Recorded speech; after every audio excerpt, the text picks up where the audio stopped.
Perusakan masjid. Bahkan aku bisa menunjukkan kebohongan kamu kalau kalau kamu.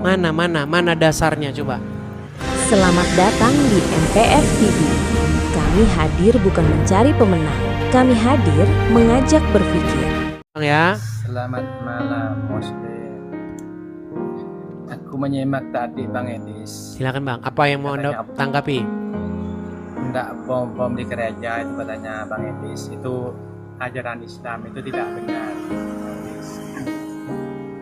Baik. Dengan seperti itu. Baik. Jadi kejadian di Poso yang 3.000 orang yang dibasmi itu sama Kristen, berarti ajaran Kristen juga gitu. Enggak, saya nggak lihat ada ajaran-ajaran seperti itu. Anda asal-asal bicara saja. Yang di Poso, di Ambon, masjid dibantai, itu ajaran Kristen. Yang mana? Nggak ada, itu tidak mencerminkan ajaran Kristen. Ya, Anda ini tidak bisa membedakan. Sebentar. Anda ini tidak bisa membedakan peristiwa yang terjadi secara terus-menerus berulang-ulang dan menyeluruh global di dunia dengan terjadi secara sesekali saja. Nih, saya kasih Anda contoh. Anda tahu tidak bahwasanya, sebentar nih, saya tunjukkan videonya kepada Anda ya. Kalau saya menunjukkan video lebih banyak dari kamu Bang Edis. Video yang apa? Video tentang kerusakan masjid sama Kristen itu lebih banyak kamu.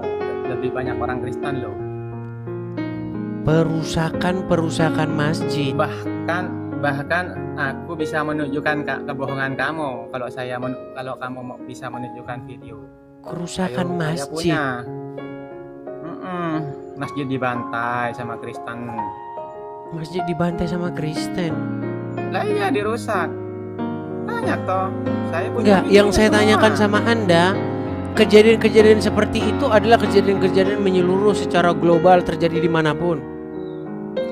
Di Poso, di Papua, di Ambon, banyak toh. Lain di negara-negara lainnya lain.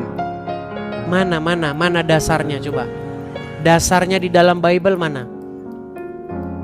Ya makanya Bang Edis katanya tadi, aku kan menyimak gitu, yang orang yang turun. Begini, Anda itu tidak bisa membedakan. Saya kasih contoh. Banyak nggak orang Islam dan orang Kristen di penjara gara-gara mencuri? Banyak, iya. Banyak. Apakah ada dasarnya di dalam Quran maupun di dalam Bible? Nggak ada dasarnya. Baik. Sekarang begini.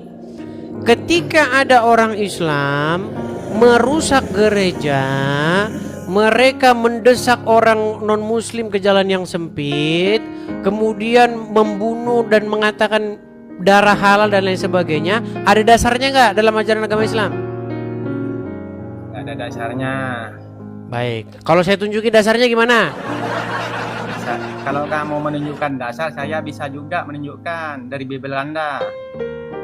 Oke, baik, nggak apa-apa. Saya tunjukkan dulu dasar saya ya. Nih. Bahkan di Bible Anda itu sampai orang tua bayi dibun-bun. Baik, saya tunjukkan dasarnya. Saya tunjukkan dasarnya ya. Sabar.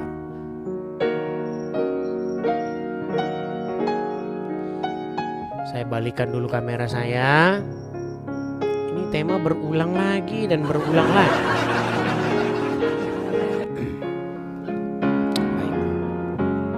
Ini langsung nabimu ini, junjunganmu yang ngajarin.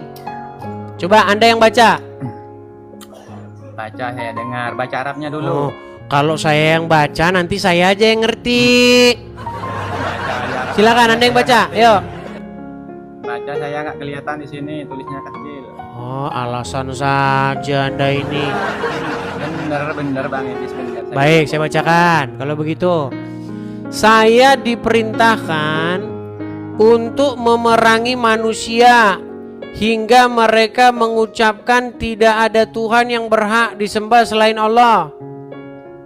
Konteksnya apa itu? Apabila mereka mengucapkannya, maka mereka telah menghalangiku untuk menumpahkan darah dan merampas harta mereka. Konteksnya kan perang itu Bang Edis. Teksnya perang. Iya. Aku perhatikan. Nggak ada di sini konteks perang. Kau jangan berbohong. Rasulullah bersabda, saya diperintahkan untuk memerangi manusia. Memerangi apa? Ya, memerangin apa? Memerangi apa? Apa? Makanya Anda saya suruh baca tadi, Anda nggak mau baca. Bukannya mau baca, saya nggak Coba saya ulangi. baca. Coba Anda baca. Saya Baca ke bawah. Baca Saya. ke bawah itu. diperintahkan Ke bawah baca. Iya sampai ke bawah dibaca. untuk memerangi manusia. Muhammad diperintahkan untuk apa? Iya tahu. Untuk apa? Terus sampai ke bawah itu baca. Jangan sepotong-sepotong itu. Ya, Anda di bawah dulu. Namanya. Saya suruh baca. Oke, itu tadi pembahasannya. Tapi ini baru satu bagian dari cerita yang lebih besar. Kalau mau lihat yang lebih seru, cek video lain di channel ini. Klik aja sebelum ditenggelamkan oleh algoritma.